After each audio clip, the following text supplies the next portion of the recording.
If your engine is overheating, it's most likely gonna be extremely simple fix. What you're most likely gonna need is a thermostat. All right guys, so every Hemi or every car has a thermostat. Our Hemis usually have it here. Thermostat's in here, okay? It's really easy to replace it. All you gotta do is take these two bolts out and it'll pop right out. All you do is pull it out and put in the new thermostat.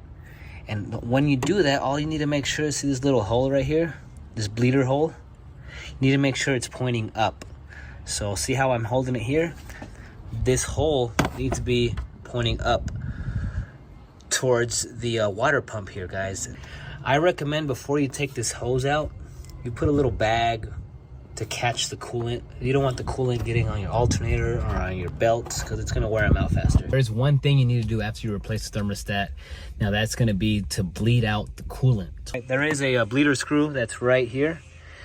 You need to pull this screw out after you change the thermostat. You need to pull it out and make sure that the coolant shoots out of there, but it needs to shoot out at a steady rate, not like in gulps. It needs to come out all in one steady flow. Now, if your screw is jacked up and your bolts like it rounded it and you can't pull it out anymore, there is another screw you can get out to bleed the coolant, and it's this screw here. This is your temperature sensor, I believe, and this screw, if you just pull that out, you can get the coolant out of there too. You got to make sure it's the same thing. It's got to be a healthy, steady flow.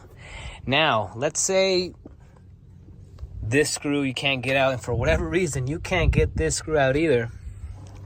There's another technique you can do, but it's going to take, I'd say, a few days. You want to have the cap off and turn the car on, turn the heater on, and let it run. Now, while you're doing that, because my hose is freaking hot right now, but squeeze the hose. You squeeze it with the car running and the radiator cap popped off, and just squeeze it.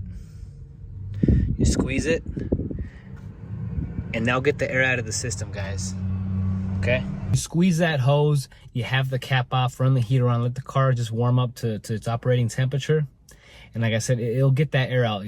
Now you do that, right? You put the cap back on, you close the hood, go for a drive. Go for a nice little drive. You come back home, let the car cool down.